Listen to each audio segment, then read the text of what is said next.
Alright, so I figured I'd upload a tutorial kind of showing how I upscaled my Resident Evil 2 FMV cutscenes from the older game.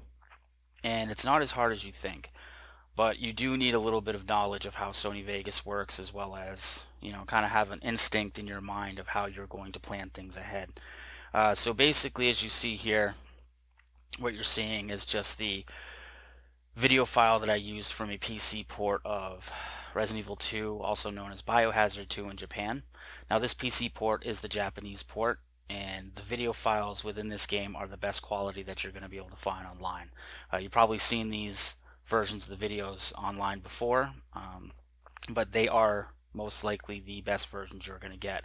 So they're .bin files, and when you install the game, you'll be able to go and find them in the game directory under the Z movie folders. Now there's a few of them, but you'll be able to find these, and once you find them, you can bring them into Sony Vegas. This is Pro 15. And so basically what I do is, when I'm further down in the process, I'm showing you, right before you render the better quality images out. When I'm down on this part of the process, what I do is I make sure that the original video file matches up with the extracted images that have been already upscaled. And once those match the video perfectly, I'll delete this track here of the old video, and then I'll just add the audio from that to the new images, re-render it out as an MP4, and I'm pretty much done. Now I only use these video files in editing for playthroughs, meaning that I can't use this in the game itself just yet, because I'm not a modder or a whiz with that stuff. If anybody out there knows how to take an MP4 file and make it work within the Dolphin emulator, so that you can see these in game, hit me up, because I would love to be able to do that for everybody and put them online. A lot of people are really into playing retro games, and now that they have this seamless HD project for Resident Evil 2 and 3, this just seemed like something that should be done. Now, I'm not like dogging on the creators or the people that worked on that, but the FMVs in that version for some reason don't look as good as they could, and they don't really play that well when it comes to me playing it directly on my system. And I got a pretty beefy system, so maybe there's a way to get a higher quality video, but then make it so that it's easier to play back. But that could be why, even when you had the GameCube version of it back in the day, the FMVs were pretty low quality. Even on the PlayStation, they were pretty atrocious. So this is an idea. So if anyone knows how to take these and convert them, go for it. But once you do that, again, you take this video out, add the audio, put the images in. But the process to do this is pretty simple. So what I do is, again, before I get to this step, what will happen is that I'll just have this video file, and I have to export it as an MP4, because the next program I'm going to show you will not use .bin files. Okay, it will say something about DRM or whatever. I'm not really sure why, but it just does. Maybe they are encrypted with something. But then once I take those MP4s after I've rendered this out, and these are the settings that I use here, I make sure that this is all set up for the original video file. Now, usually they're 480p, but I upped it to 960p. But you can do, you can look at the video file and you'll be able to see what the resolution is. It's also 30 frames per second, so you want to make sure you have that set up.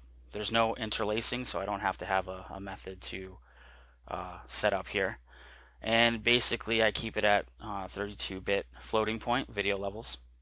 Now it's going to be a little darker when you export it, but don't worry about it. Later on down this process, I'll show you how to make it so it looks better, looks a lot brighter for editing purposes.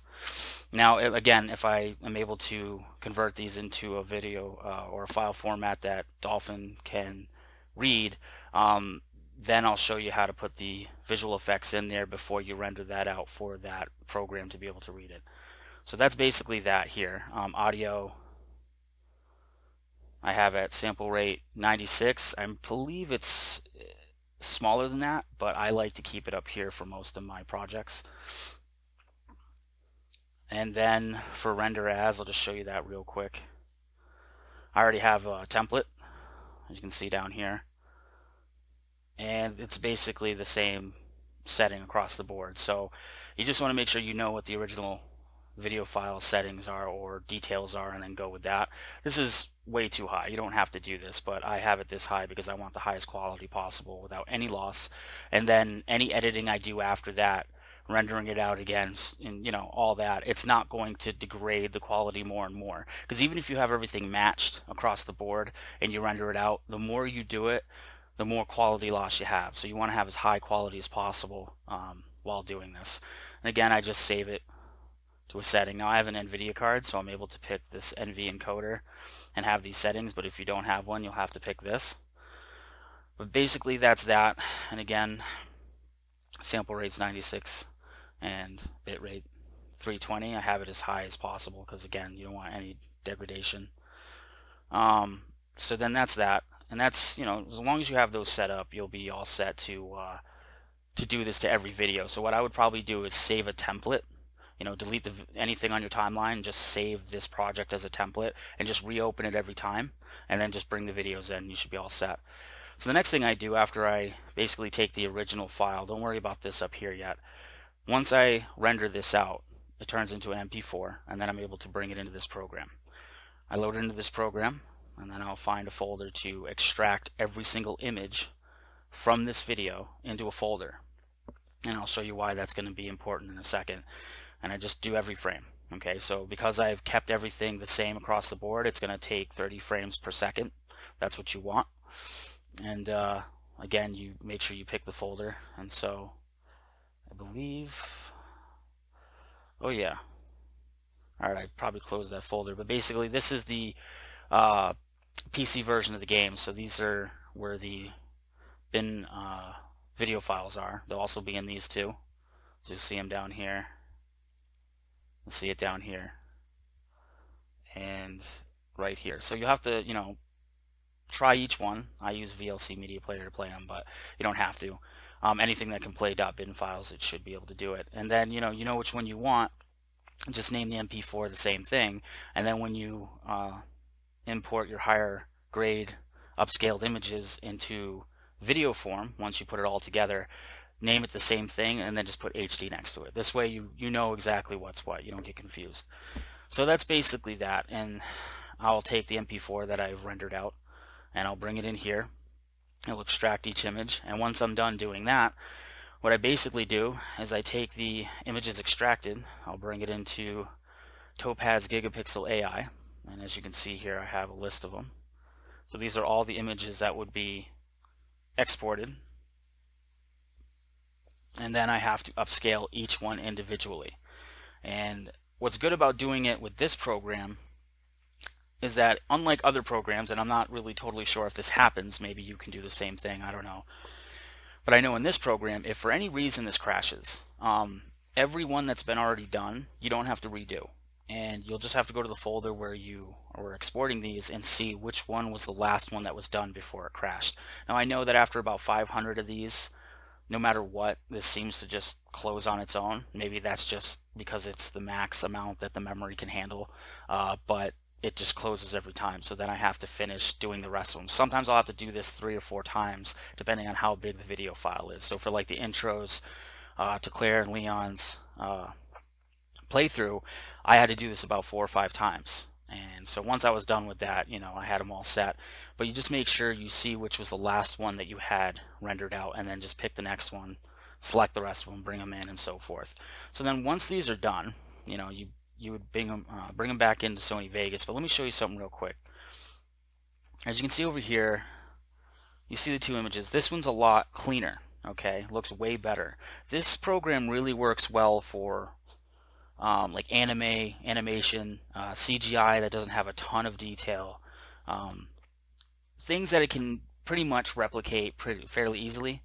And because of this is why you're able to see such a increase in quality. Now if I go to 50, you'll be able to see a bigger portion of it. Now it may not seem like that right now with just each still image, but when you put this into video form, you really see how well this program works. I mean, it almost does a flawless job at recreating all of the images of the file. And if I can get down here, I'll find another image real quick. I have an older processor. I have a new video card, but an older processor, so this does take a little bit. On top of my hard drive is a HDD, not a SSD. I know I need to upgrade. So if we go here,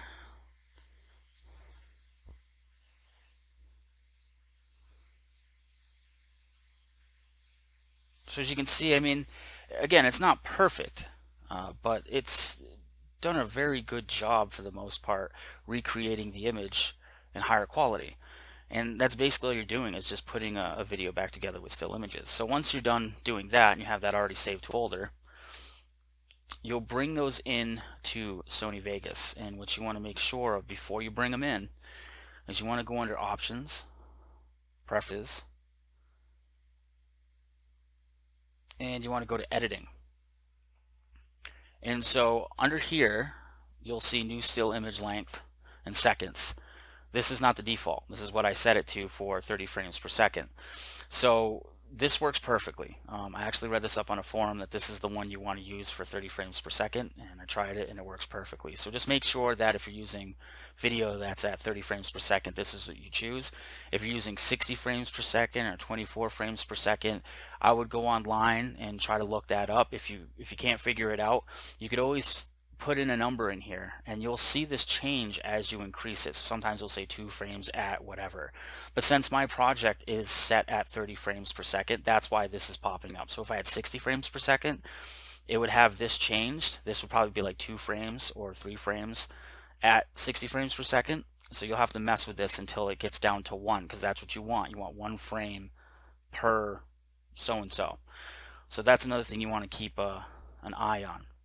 But again, once you have this set up to match the video format of what you're using, you'll be all set. Now, I always make sure that I increase this at least 1 step in resolution, so it's up at 960. But you can do 480 if you wish, so you don't have to do this. Just my personal preference.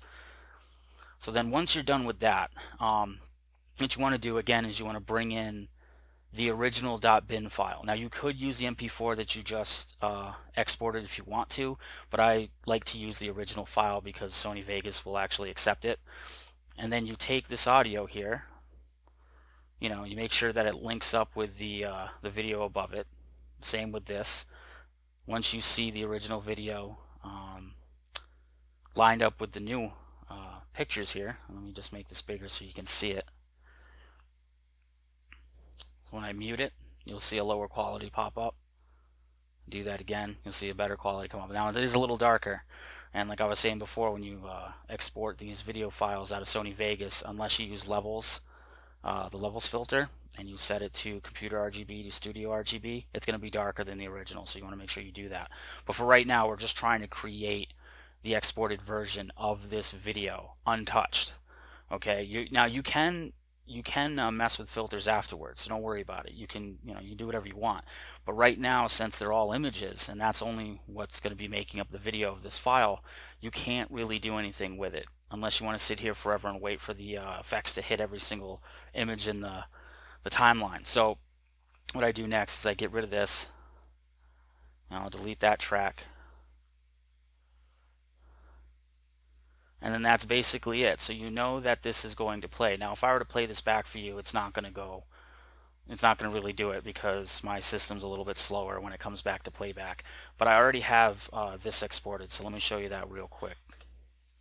This so you guys can see how this works.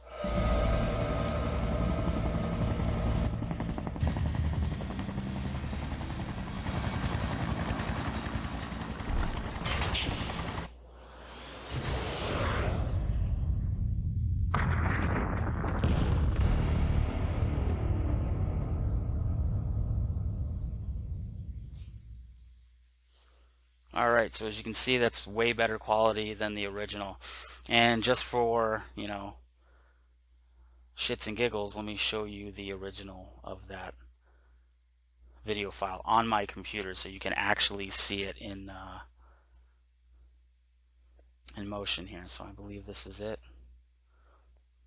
It's going to play on VLC, but default settings. Now it may not seem like it's much of a difference, but it is, trust me. You'll notice that if you play it on your own computer. You can see a little bit of pixelation there. So these video files are already high quality as it is, but I just made them even better with my version. So once you do that and you already exported it, you want to bring it back into Sony Vegas. So let's just delete these for now. And what I'm going to do is import the one that I just played prior, the MP4 version. And then this is what I do to make sure that it's, you know, going to work properly. I save a preset, and once I'm satisfied with how it looks on the majority of the videos, this will be the preset that I use. So here it is, REFMV video template. Can't speak today. Now the Gaussian blur, I'll explain that in a second. I don't use this for the final version. I only use this for the .bin video. So let's say that I was exporting a video that had a lot of issues with it, even when I'm exporting it out of this, and I kind of want to blur things up so that it's easier for each image to be upscaled in gigapixel. Sometimes that's what you have to do. So if you have some like pixelation or hard edges with aliasing, this may help a little bit. And that's what I do for my Resident Evil 3 videos, because you'll see a lot of that going on, the pixelation from the original .bin video files. Actually, they're .dat from the PC port of Biohazard 3. But I'll use this option here. Let me just go OK and I'll show you. I'll use this option here at this setting. And sometimes you can bring it up to about 25 or 30. But what this will do is it'll blur it just enough so that a lot of the sharp squares and edges in those videos will be blurred out. Then I'll use Smart Upscale right here to that setting, and then I'll sharpen it.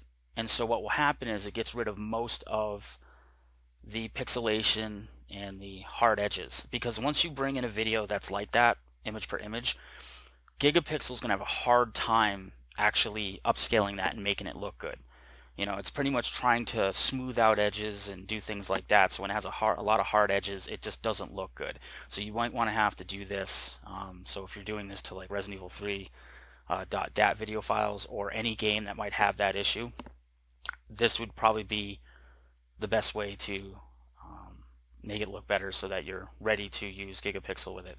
But for now, that's not really what I do for these videos, so I just get rid of that. I should probably save another template. You can see I do it for other games too, but then I use the Smart Upscale. Even though it's already pretty much at a certain resolution, this just gives it a little bit more pixels to work with. Okay, so usually you'd probably only do this. Let's say this is 480, then I upscaled it to 960. Instead of just setting this to 960p, this will help it add more pixels to add more detail in the video, so it's not struggling to make the same detail with just 1 pixel. For when you do this, basically in the space of 1 pixel, you're creating 4 more. Okay, so if that makes sense, that's how you get better quality. And then I'll add a little bit of sharpening to the final resolution of that. But also, like I said, you want to make sure that you add this filter, and you probably want to have this first. I don't really mess with color correction or anything like that. I don't want to go to town with this, but let's see. Levels, Vegas levels. I believe I can put it down here. Yep. Okay. So right now it's on default, but if I bring it down to computer RGB to studio RGB, watch the video window. See how it got a little bit brighter? So it looks bright to you right now, but when you export this, this is going to make it look the way it's supposed to look from the original video file. Now sometimes it may not be perfect, so you might have to increase this. Usually I'll increase it to 0.950 if I absolutely have to. But for the most part, this works totally fine. And then once you have this set up on this final version, this would be the version that you would be using in a long edit, let's say a playthrough, and you're putting these scenes in the place of the really low quality ones in your actual recording. So that's what I did for my last video of Resident Evil 2 Leon scenario, part 1, all the cutscenes in that, this is how I did it. I basically would just cut out the old ones and I'd put in the new ones in. And when I was rendering that out, because you render out videos and they're darker, I had to make sure that I use the dark videos in the edit and then put this effect on the whole entire thing. So this way you weren't putting it on this, exporting it, then putting it in again, doing it again to make it even lighter. You know what I mean? So you want to make sure you have original video files that are exported, dark or not, and then you do the effects on the final cut. And then once you put these in and you render it out, that's how I got my last playthrough to look so crisp with the cutscenes. So anyways, hopefully you guys can learn something from this. Sorry I kind of ranted on there, but I wanted to cover every aspect. And you can do this pretty much for any old game. You can do this for like Twisted Metal, Parasite Eve, Final Fantasy, Legend of Dragoon, you know, any of these old PlayStation games that have these type of cutscenes. As long as Sony Vegas can accept this and you know the details of the video file, like for instance the frames per second, the resolution, you can set up your workspace so that it will match that video type, and then you can turn it to MP4, use this program called, oh, I guess I closed it, Free Video to JPG Converter. I would advise using this instead of VLC Media Player. And then take these, put them into Gigapixel AI, set it up the way you want and that looks the best to you. Put these in a folder, bring them back into Sony Vegas, match it up with the original video and the audio, get rid of the original video, render it out as MP4, and then just have those saved in a folder for the future. So whenever you do a playthrough or something like that, or if you're doing a documentary about games, this is how you'll get the highest quality possible for older video files. So alright guys, thanks for watching, thanks for subscribing, and I'll talk to you later.